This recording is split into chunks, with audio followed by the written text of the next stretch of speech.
दोस्तों नमस्कार। दोस्तों आज हम बात करने जा रहे हैं एक ऐसे वीर सपूत की जिनकी शौर्य गाथा सुनकर हर भारतीय का सीना गर्व से चौड़ा हो जाता है। ये हैं परमवीर चक्र विजेता कंपनी क्वार्टर मास्टर हवलदार अब्दुल हमीद, जिन्होंने 1965 के भारत पाकिस्तान युद्ध में अपनी अदम्य वीरता से इतिहास के पन्नों में स्वर्णिम अक्षरों में अपना नाम दर्ज कराया। उनकी कहानी सिर्फ एक सैनिक की कहानी नहीं है, बल्कि देशभक्ति, बलिदान और साहस की एक ऐसी मिसाल है जो हमें प्रेरित करती है। तो चलिए शुरुआत करते हैं इस वीर गाथा की। शुरू से आखिर तक आपको बताऊंगा अब्दुल हमीद की वीरता की कहानी, इसलिए आपसे गुजारिश है कि आप इस वीडियो को आखिर तक जरूर देखें। दोस्तों, हर महान कहानी की शुरुआत कहीं ना कहीं बहुत साधारण होती है और अब्दुल हमीद की भी कहानी कुछ ऐसी ही है। 1 जुलाई 1933 को उत्तर प्रदेश के गाजीपुर जिले के धामोपुर गांव में एक साधारण मुस्लिम परिवार में अब्दुल हमीद का जन्म हुआ था। उनके पिता मोहम्मद उस्मान एक दर्जी थे जो कपड़े सिलकर अपने परिवार का पेट पालते थे। अब्दुल हमीद का बचपन भी बिल्कुल आम बच्चों जैसा था, लेकिन एक चीज जो उन्हें खास बनाती थी वो थी उनकी नन्ही उम्र से ही देशभक्ति और साहस की भावना। बचपन में अब्दुल को पढ़ाई से ज्यादा कुश्ती, लाठी चलाना और गुलेल से निशाना लगाना बहुत पसंद था। गांव के दोस्त बताते हैं कि अब्दुल की गुलेल का निशाना इतना सटीक था कि वो पेड़ पर बैठे किसी भी पंछी को आसानी से मार गिराते थे। ये निशानेबाजी बाद में उनके जिंदगी का वो हथियार बनी जिसने दुश्मनों के टैंक को धूल चटाई। लेकिन उस वक्त तक कोई नहीं जानता था यह नन्हा सा लड़का एक दिन देश का गौरव बनेगा। अब्दुल का मन दर्जी का काम करने में बिल्कुल नहीं लगता था। वो कुछ बड़ा करना चाहते थे, कुछ ऐसा जो उनके जुनून और जोश को सही दिशा दे। और फिर 20 साल की उम्र में 27 दिसंबर 1954 को अब्दुल हमीद ने वो कदम उठाया जिसने उनकी जिंदगी को हमेशा के लिए बदल दिया। उन्होंने वाराणसी में भारतीय सेना में भर्ती होने का फैसला किया और 4 ग्रेनेडियर्स रेजिमेंट में सिपाही के तौर पर अपनी सेवा शुरू की। सेना में भर्ती होने के बाद अब्दुल हमीद की जिंदगी में अनुशासन और मेहनत का नया दौर शुरू हुआ। ट्रेनिंग के दौरान उनके अफसरों ने देखा कि अब्दुल का निशाना अचूक है, चाहे राइफल हो या कोई और हथियार, अब्दुल का हाथ कभी नहीं कांपता था। उनकी इस खूबी ने उन्हें जल्द ही अपनी बटालियन में खास बना दिया। 1955 में ट्रेनिंग पूरी होने के बाद अब्दुल को 4 ग्रेनेडियर्स की 4थी बटालियन में तैनात किया गया। उस वक्त भारतीय सेना में 106 mm RCL एक नया हथियार था जो टैंकों को नष्ट करने के लिए इस्तेमाल होता था। अब्दुल ने इस हथियार को चलाने में महारत हासिल कर ली। उनके साथी बताते हैं कि अब्दुल की निशानेबाजी इतनी सटीक थी कि वो चलते फिरते टारगेट को भी आसानी से भेद सकते थे। लेकिन अब्दुल सिर्फ एक निशानेबाज नहीं थे, उनका दिल देश के लिए धड़कता था।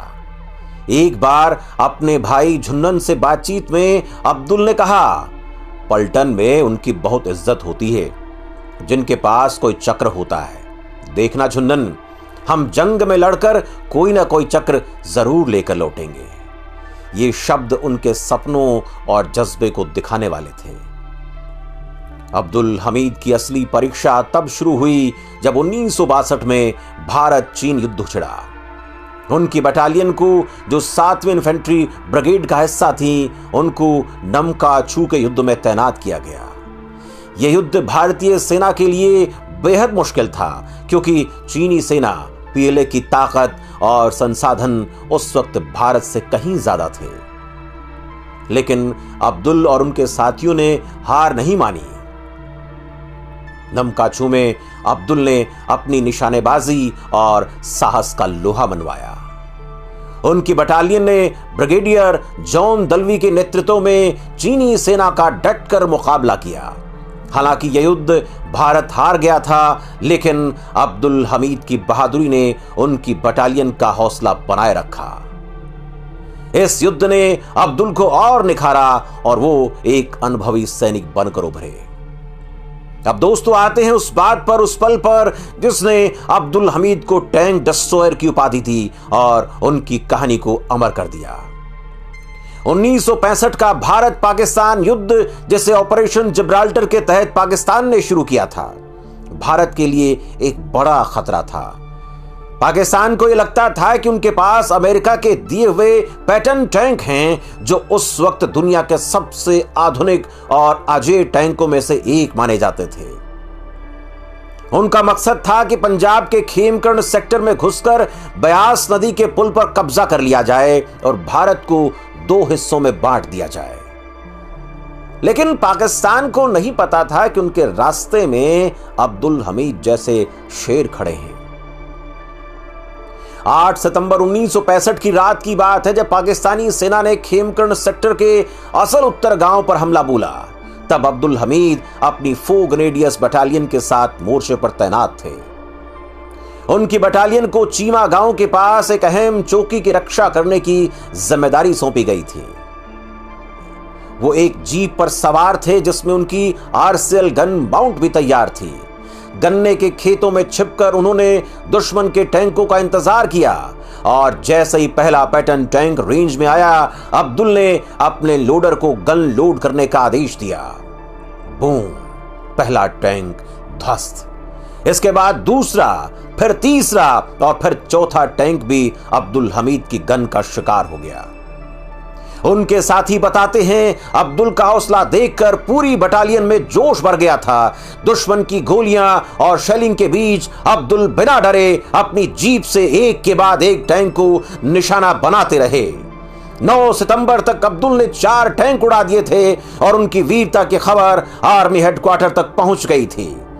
सेना ने तुरंत उन्हें परमवीर चक्र देने की सिफारिश भेज दी थी। 10 सितंबर 1965 का दिन अब्दुल हमीद की जिंदगी का आखिरी दिन था, लेकिन उनकी वीरता का सबसे बड़ा दिन भी था। उस दिन सुबह सुबह पाकिस्तानी टैंकों ने फिर से हमला बोल दिया और अब्दुल ने फिर से अपनी जीप और आरसीएल गन के साथ मोर्चा संभाला। उन्होंने एक के बाद एक और 3 टैंकों को तबाह कर दिया। अब तक वो कुल 7 टैंकों को मिट्टी में मिला चुके थे और पाकिस्तान को घुटनों पर ला चुके थे। लेकिन अब्दुल का 8वां निशाना उनकी जिंदगी का आखिरी निशाना रहा। जैसे ही उन्होंने 8वें टैंक को निशाना बनाया, एक पाकिस्तानी सैनिक की नजर अब्दुल पर पड़ गई।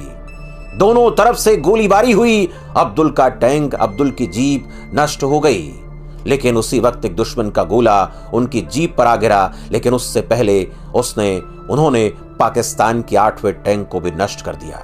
जीप के परखच्चे उड़ गए और अब्दुल हमीद वीर गति को प्राप्त हुए। एक पूरी कोलरी रेजिमेंट को बंदी बना लिया गया और असल उत्तर को पट्टन नगर के नाम से जाना जाने लगा, जहां तबाह हुए टैंकों को प्रदर्शन के लिए रखा गया। अब्दुल हमीद की शहादत के सिर्फ 1 हफ्ते बाद 16 सितंबर 1965 को भारत सरकार ने उन्हें देश का सर्वोच्च सैन्य सम्मान परमवीर चक्र देने की घोषणा की। 26 जनवरी 1966 को गणतंत्र दिवस के मौके पर उनकी पत्नी रसूलन बीबी ने तत्कालीन राष्ट्रपति सर्वपल्ली राधाकृष्णन से यह पुरस्कार ग्रहण किया। अब्दुल हमीद को न सिर्फ परमवीर चक्र मिला, बल्कि उन्होंने सैन्य सेवा मेडल, समर सेवा मेडल, रक्षा मेडल और महावीर चक्र भी मिला। उससे उन्हें सम्मानित किया गया। उनकी वीरता को सम्मान देने के लिए 4 ग्रेनेडियर्स ने असल उत्तर में एक मेमोरियल बनवाया, जिनके गेट पर एक पाकिस्तानी पैटर्न टैंक खड़ा है। दोस्तों, अब्दुल हमीद की कहानी सिर्फ 1965 के युद्ध तक सीमित नहीं है। उनकी वीरता आज भी हर भारतीय सैनिक के लिए एक प्रेरणा है।